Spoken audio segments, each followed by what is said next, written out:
오늘 새벽 설교를 준비하면서 도입부를 생각할 때 크게 고민이 되지 않았습니다. 왜냐하면 피곤이라는 감정을, 피곤이라는 상태를 시인이 지금 말하고 있기 때문이죠. 피곤이란 건 우리가 너무나 잘 아는 상태 아닙니까? 이렇게 새벽 기도 나오려고 일찍 일어나서 이 자리에 서는 게 피곤하고, 월요일이죠. 월요일 날 이제 일과를 맞이한다는 것도 피곤하고, 이제부터 맨날 다양한 일들, 다양한 사람들 때문에 피곤하고, 우리는 사실 피곤한 일 투성입니다. 피곤은 굳이 가르치려 하지 않아도 너무나 우리한테 익숙하고 몸이 잘 학습하고 있는 그런 상태입니다. 오늘 본문의 시인도 계속해서 피곤하다고 말하는데, 그런데 그 상태는 우리와 비슷하나 그 피곤의 이유는 사뭇 다릅니다. 오늘 시인은 왜 피곤하다고 하는가? 81절 말씀 보시면 이렇게 되어 있죠. 나의 영혼이 주의 구원을 사모하기에 피곤하오나 나는 주의 말씀을 바라나이다. 주의 구원을 사모하기에 피곤하다 밝혀주고 있습니다.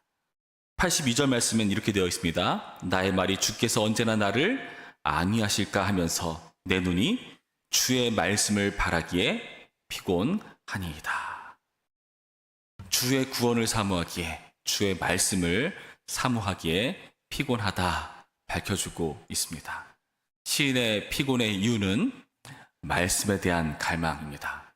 하나님의 말씀대로 뭔가 성취되는 모습, 하나님의 말씀이 나의 삶 가운데 이루어지는 모습을 간절히 사모하고 갈망하고 있는 겁니다. 그런데 그 피곤함은 단순히 그 이유뿐만 아니라 그 정도도 다릅니다. 여기서 피곤하다는 것은 무슨 의미인가 하면은 바로 소모된다, 사라진다, 그런 의미입니다. 소멸되는 것을 말합니다. 소멸된 정도로, 내가 사라질 정도로 그렇게 나는 하나님의 말씀이 그립다, 하나님의 말씀을 갈망한다, 이렇게 말하고 있는 거죠. 여러분, 왜 말씀에 피곤하다 말합니까? 말씀이 이루어지지 않으니까. 여러분, 82절 말씀에 뭐라 되어 있었습니까? 주께서 언제나 나를 안위하실까? 여기서 안위한다는 것은 나에게 평안을 주실까? 언제나 내가 평화로울까? 이런 의문이 드는 겁니다. 왜 내가 주님의 말씀을 갈망하는데 왜 나는 평화가 없을까? 왜 난 이렇게 항상 불안하고 염려스럽고 두렵고 공포스러운가? 좀 더 구체적으로 말한다면 84절에 이렇게 설명되어 있습니다. 84절 볼까요? 주의 종의 날이 얼마나 되나이까? 나를 핍박하는 자들을 주께서 언제나 심판하시리까? 이제 좀 구체적으로 밝혀지죠? 그 이유는 무엇입니까? 나를 핍박하는 자들이 있더라. 하나님의 말씀으로 살아가고 그 말씀을 갈망하는데 그 말씀이 내 삶 가운데 평안을 주지 않는 모습, 주님의 말씀대로 살려고 애써고 발버둥치지만 그러나 그렇게 살 때마다 나에게 돌아오는 건 오히려 핍박이었더라. 그래서 평안이 없더라. 여러분, 왜 하나님의 말씀대로 사는 게 왜 이런 핍박이 있는 거겠습니까? 85절 말씀에 그 이유가 좀 더 자세히 나와 있습니다. 85절, 주의 법을 따르지 아니하는 교만한 자들이 나를 해하려고 웅덩이를 팠나이다. 자, 자신이 하나님의 말씀대로 사는 게 왜 피곤한가 하면은 나를 핍박하는 자들이 있다. 근데 왜 그 핍박이 있는가? 주의 법을 따르지 아니하는 교만한 자들이다. 당연하죠. 주님의 말씀대로 살려고 애쓰는 사람은 주님의 말씀대로 살지 않으려 하는 사람들 때문에 당연히 핍박을 동반합니다. 우리가 사는 세상이 그렇습니다. 여러분, 왜 우리가 교회 오면 편안합니까? 교회 오면은 왜 괜찮습니까? 왜 교회 오면은 집에 가기 싫고 직장 나가기 싫고 왜 여기만 있고 싶습니까? 교회 오면은 나름대로 평안하잖아요. 교회 오면은 하나님 말씀도 듣고 그래도 신앙 안에서 그 말씀대로 살려고 애쓰는 사람들이 함께 모여있는 자리입니다. 목장 가면 그래도 함께 삶을 나누면서 아유 별반 다르지 않구나, 다 비슷하구나 하는 그런 고생들 나누면서 서로 격려해주고 서로 힘을 북돋아주고 기도해주는 그런 모습들을 우리가 발견하면서 나름대로 여기서 평안을 느낍니다. 여러분 언제가 가장 공포인 줄 아십니까? 교회 안에도 평안하지 않을 때 정말 힘듭니다. 그땐 정말 어렵습니다. 교회 왔는데 항상 다투고 혼란스럽고 싸우고 그러면 굉장히 힘들어요. 여러분, 주의 법을 따르지 아니하는 교만한 자들이 주님의 말씀대로 살려고 애쓰는 사람들의 평안이 없는 이유입니다. 그런데 안타깝게도 우리가 맞닥뜨리는 삶의 대부분은 이런 사람들과 살아간다는 겁니다. 이들은 나를 해하려고 웅덩이를 팠습니다. 아주 의도적으로 나를 괴롭히려 하는 사람들이 있는 거죠. 혹시 여러분 가운데 그런 사람이 있습니까? 의도적으로 나를 노리고 힘들게 하는 사람들. 전제는요, 내가 주의 말씀대로 하려고 할 때입니다. 그렇지 않을 때는 아니에요. 그건 죗값으로 당연히 받는 거고. 주의 말씀대로 살려고 할 때 이런 의도적인 박해들이 있는 자리에 혹 계십니까? 86절 말씀 보시면은 주의 모든 계명들은 신실하니이다. 그들이 이유 없이 나를 핍박하오니. 나는 하나님 말씀대로 산 것밖에 없습니다. 그런데 이유 없이 나를 박해한다. 의도적으로 나를 힘들게 한다. 그들이 주의 말씀대로 살지 않기 때문에 그런 겁니다. 여러분, 우리가 맞닥뜨리는 삶 속에서 우리에게 주어지는 핍박이 이런 종류의 것이라면, 주님의 말씀 때문에 나타나는 핍박이라면 다른 거 아니에요? 주의 말씀 때문에요. 이 전제입니다. 예. 그렇지 않은 걸로 나를 포장하거나 나를 합리하지 마시기 바랍니다. 주의 말씀대로 살았을 때 이런 박해가 있는가? 그렇다면은 오늘 시인의 태도를 여러분 주목해 보시기 바랍니다. 87절 말씀과 88절 말씀을 우리 한 목소리로 읽습니다. 시작. 그들이 나를 세상에서 거의 멸하였으나 나는 주의 법도들을 버리지 아니하였사오니 주의 인자심을 따라 나를 살아나게 하소서. 그리하시면 주의 입의 교훈들을 내가 지키리이다. 아멘. 지금 이 시는요, 소모되고 사라지는 상태라고 제가 말씀드렸잖아요. 소멸의 상태입니다. 그런데 87절에 나를 세상에서 거의 멸하였으나, 진짜 사라지기 일보 직전입니다. 완전히 그렇게 됐어도 어떻게 한다고요? 나는 주의 법도들을 버리지 아니하였다.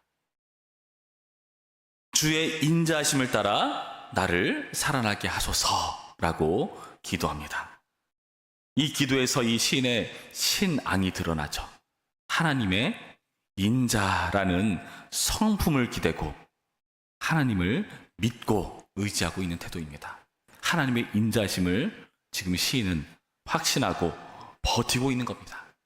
그 하나님의 인자 때문에 지금 이런 세상에서 지금 소멸되기 일보 직전의 상황에서도 기도하고 간구할 수 있고 자신의 삶을 지키려 하는 그런 의지가 동원되는 겁니다. 도대체 주의 인자가 뭐길래? 여러분 시편을 많이 보고 함께 같이 성경을 많이 살펴봤으면 이 인자라는 표현은 여러분 너무나 익숙할 겁니다. 굳이 원문으로 언급한다면은 어제부터 계속 원문 얘기 많이 나오더라고요. 헤세드라고 하죠.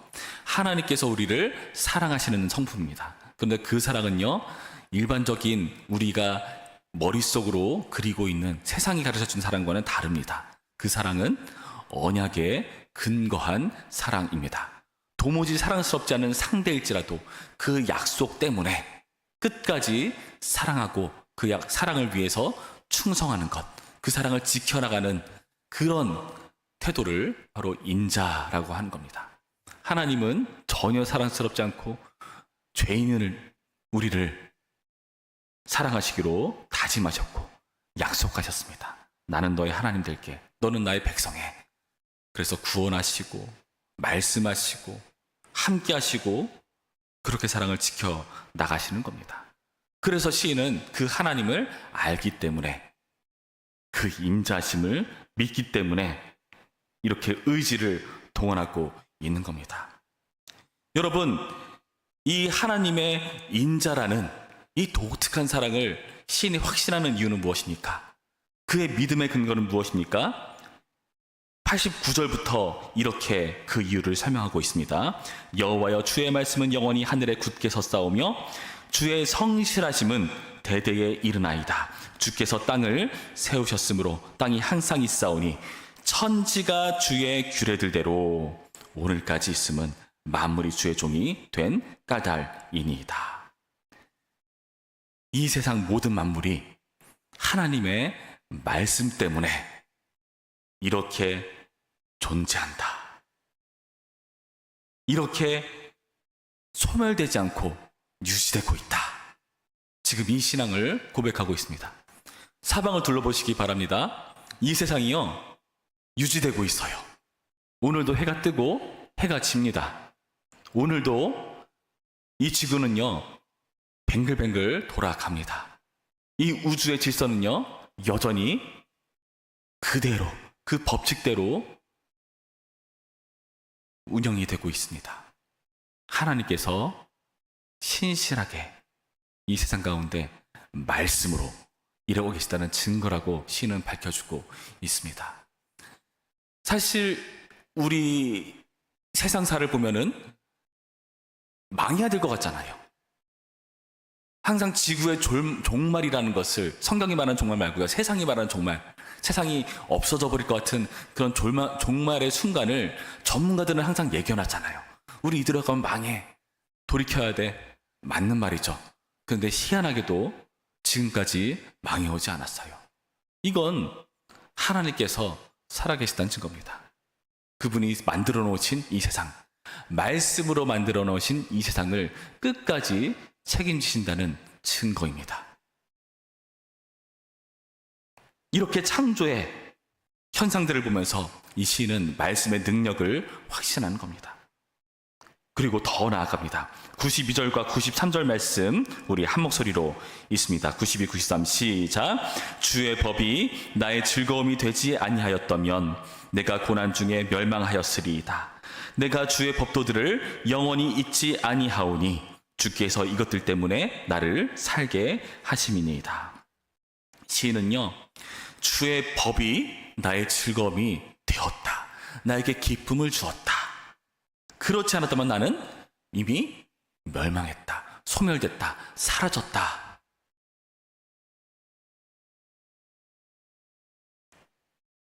주께서 나를 살게 하신다. 주의 말씀 때문에. 여러분, 이렇게 밝혀주고 있는 겁니다. 세상이 유지되는 이유뿐만 아니라 내가 소멸되지 않고 유지되는 이유, 아니 오히려 나에게 기쁨을 주는 이유는 무엇이라고요? 하나님의 말씀 때문이었더라 라고 시인은 고백하고 있는 겁니다. 창조의 능력이 되는 말씀, 생명의 능력이 되는 말씀을 지금 시인은 고백합니다.